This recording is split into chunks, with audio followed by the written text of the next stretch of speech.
Pakistan drone దాడులను భారత సైన్యం సమర్థవంతంగా తిప్పికొడుతోంది. ఇదే సమయంలో పీఓకేను భారత్ తిరిగి స్వాధీనం చేసుకునే విధంగా చర్యలు తీసుకోవాలని ఆర్మీ మాజీ మేజర్ ఓబ్రాయ్ సింగ్ సూచిస్తున్నారు. పాక్ను తిరిగి కోలుకోనీయకుండా బుద్ధి చెప్పాలంటున్నారు. పూర్తి వివరాలు మా ప్రతినిధి సురేష్ అందిస్తారు.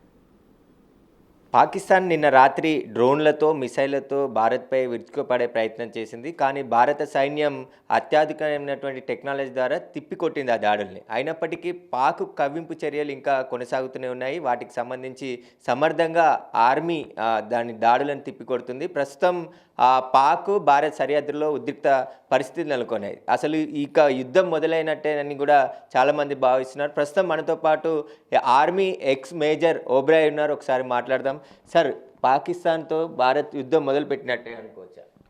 ఖచ్చితంగా సార్. నిన్న రాత్రి జరిగిన దాడులు ఏదైతే జమ్మూ, పంజాబ్, రాజస్థాన్, గుజరాత్ ఈ 4 రాష్ట్రాల మీద పాకిస్తాన్ నిన్న రాత్రి జరిపిన కాల్పులు, డ్రోన్తో కానీ పాకిస్తాన్ ఫైటర్ జెట్స్తో కానీ మిజైల్స్తో జరిపిన కాల్పులు చూస్తే మాత్రం ముమ్మాటికి ఇది ఒక యుద్ధ సంకేతమే అని అనొచ్చు. కాకపోతే మన గవర్నమెంట్ ఇంకా అఫీషియల్గా మనం పాకిస్తాన్ మీద వార్ డిక్లేర్ చేస్తున్నాము అన్న మాత్రం అఫీషియల్ స్టేట్మెంట్ అయితే రాలేదు. కానీ గ్రౌండ్ సిచ్యువేషన్ చూస్తుంటే మాత్రం ఖచ్చితంగా 1971 తర్వాత ఈ విధంగా పాకిస్తాన్ ఇండియా మీద అటాక్ చేయడం 1971 తర్వాత మొదటిసారిగా జరిగింది. పాక్ ఆర్థిక పరిస్థితే బాగాలేదని చెప్తున్నారు. ఈ టైంలో టెర్రరిస్టుల కోసం పాకిస్తాన్ భారత్పై దాడులు చేస్తుంది. దీన్ని ఎట్లా చూస్తారు సార్? అసలు ఇది మీరు చాలా మంచి పాయింట్ చెప్పారు సార్. టెర్రరిస్టుని కాపాడుకోవడం కోసము ఒక దేశం ఇంకో దేశం మీద యుద్ధం చేయడం అన్నది చాలా మూర్ఖత్వం సార్. దీంతో పాకిస్తాన్ యావత్ ప్రపంచానికి ఒక మెసేజ్ ఏమిచ్చింది అంటే I am a terrorist state అని ఒక మెసేజ్ ఇచ్చేసింది. సో ఇంటర్నేషనల్ కమ్యూనిటీ 1-2 దేశాలు తప్ప, చైనా కానీ తుర్కీ కానీ ఈ 2 దేశాలు తప్ప ఎవ్వరు కూడా పాకిస్తాన్కి సపోర్ట్ ఇవ్వట్లేదు. ఇంటర్నేషనలీ పాకిస్తాన్ ఐసోలేట్ అయిపోయింది అన్న విషయం మాత్రం చాలా క్లియర్గా. ఇంకో విషయం ఏంటంటే మన మౌలానా మసూద్ అజర్ వాళ్ళ ఫ్యామిలీ మెంబర్స్ 10-12 మందిని మనం కాల్పుల్లో ఏదైతే 7వ తారీఖు మనం ఆపరేషన్ సింధూర్ చేసామో అందులో వాళ్ళ ఫ్యామిలీ మెంబర్స్ మరణించారు.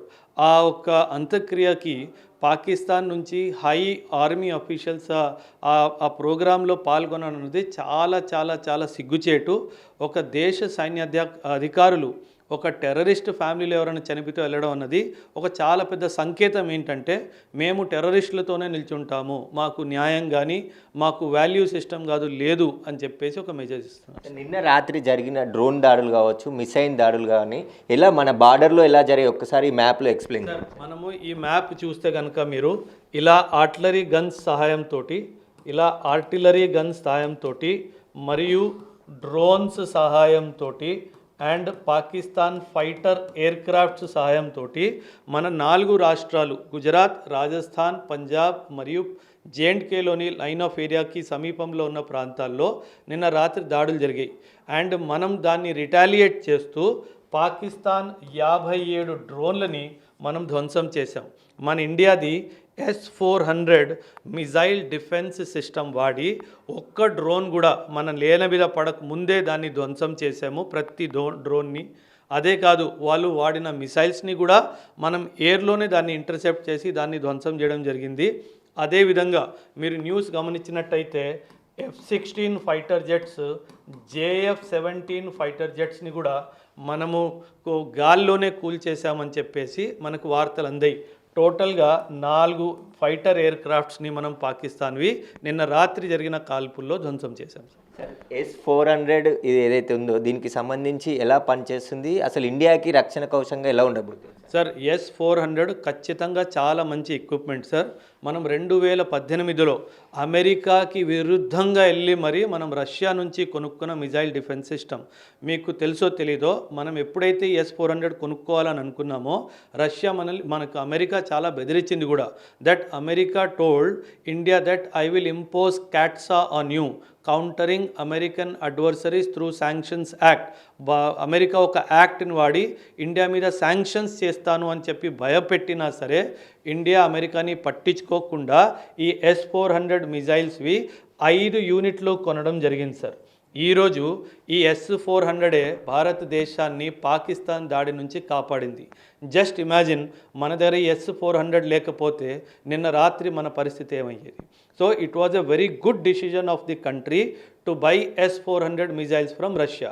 ఈ S-400 మిజైల్ డిఫెన్స్ సిస్టమ్ ఎలా పనిచేస్తుందంటే పాకిస్తాన్ భూమి నుంచి ఒక రాకెట్ కానీ ఒక మిజైల్ కానీ ఎయిర్ బార్న్ అయిన వెంటనే ఇక్కడ నుంచి మిజైల్ సిస్టమ్ యాక్టివేట్ అయ్యి దాన్ని దారిలోనే ట్రాప్ చేసి దాన్ని గాల్లోనే ధ్వంసం చేస్తుంది అది. అండ్ దీని కెపాసిటీ 400 కిలోమీటర్స్, అంటే 400 కిలోమీటర్ దూరం నుంచి టేక్ ఆఫ్ అయిన మిజైల్ని ట్రాక్ చేసి దాన్ని గాల్లోనే ధ్వంసం చేస్తుంది. So that is the most beautiful. ఇప్పుడు 7వ తారీఖున మనం పాకిస్తాన్ మీద మనం కూడా మిజైల్ అటాక్ చేసాము, మనం కూడా మన ఎయిర్ ఫోర్స్తో అటాక్ చేసాం కదా. కాకపోతే పాకిస్తాన్ దగ్గర ఉన్న ఎయిర్ డిఫెన్స్ సిస్టమ్ పూర్తిగా విఫలమైంది. మన ఒక్క మిజైల్ని కూడా వాళ్ళు ఇంటర్సెప్ట్ చేయలేకపోయారు, మన ఒక్క మిజైల్ని కూడా వాళ్ళు టచ్ కూడా చేయలేకపోయారు. So that is how our missile defense system is much more stronger, efficient than the Pakistan's missile defense system. ఇప్పటికే భారత్ తిరిగి దాడులు ప్రారంభించింది. పాకిస్తాన్లో అనేక నగరాలను కూడా కొలాబ్ చేసే దాడులు భారత్ కూడా కొనసాగిస్తుంది. పాకిస్తాన్ పరిస్థితి ఏ విధంగా ఉండే అవకాశం ఉంది? ఒకవేళ POKని ఇప్పటికే వాళ్ళు ఆక్యుపై చేశారు కాబట్టి ఇప్పుడు భారత్ ఎలాంటి నిర్ణయం తీసుకునే అవకాశం? 100% నేను నా ఎక్స్పీరియన్స్తో చెప్తున్నాను.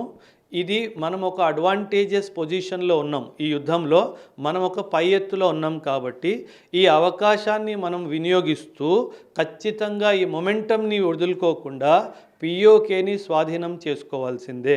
ఎందుకంటే ఈ POKని వీళ్ళు టెర్రరిస్ట్ ట్రైనింగ్ క్యాంప్స్లా వాడి అక్కడున్న జనాల మైండ్ని కూడా మొత్తం కరప్ట్ చేస్తున్నారు. కాబట్టి ఇప్పుడు మనం POK తీసుకునే సమయం వచ్చేసింది. ఇది ఇప్పుడు కాకపోతే ఇంకెప్పటికీ కాదు.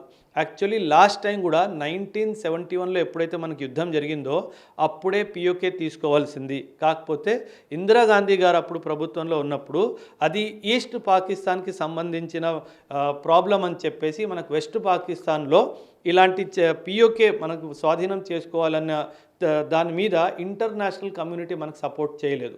కాకపోతే ఇప్పుడు 100% ఇంటర్నేషనల్ కమ్యూనిటీ మనకు సపోర్ట్ ఇస్తుంది. కాబట్టి ఈ అవకాశాన్ని మనం వదులుకోకూడదు.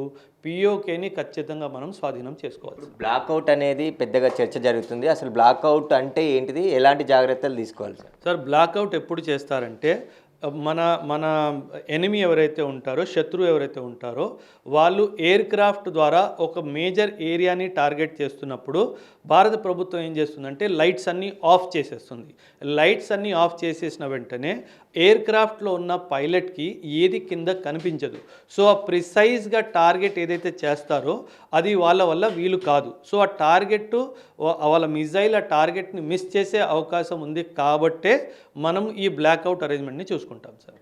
అయితే చూస్తున్నాం కదా, పాకిస్తాన్తో ఇప్పటికే యుద్ధం మొదలైందని చెప్పుకోవచ్చు అని చెప్పేసి కూడా మాజీ అధికారులు చెప్తున్నారు. ఖచ్చితంగా ఈ అవకాశాన్ని POK ఏదైతే ఆక్యుపై చేశారో వాటిని రిటర్న్ తీసుకునే వరకు భారత్ ఇక దాడులు కొనసాగించవచ్చు అని చెప్పేసి కూడా అభిప్రాయపడుతున్నారు. ఖచ్చితంగా పాకిస్తాన్ భారత్ ముందు నిలబడలేని పరిస్థితి, ఎందుకంటే మనతో యుద్ధం చేసే కెపాసిటీ కూడా పాకిస్తాన్కు లేదని చెప్పేసి కూడా రిటైర్డ్ ఆర్మీ అధికారులు చెప్తున్నారు.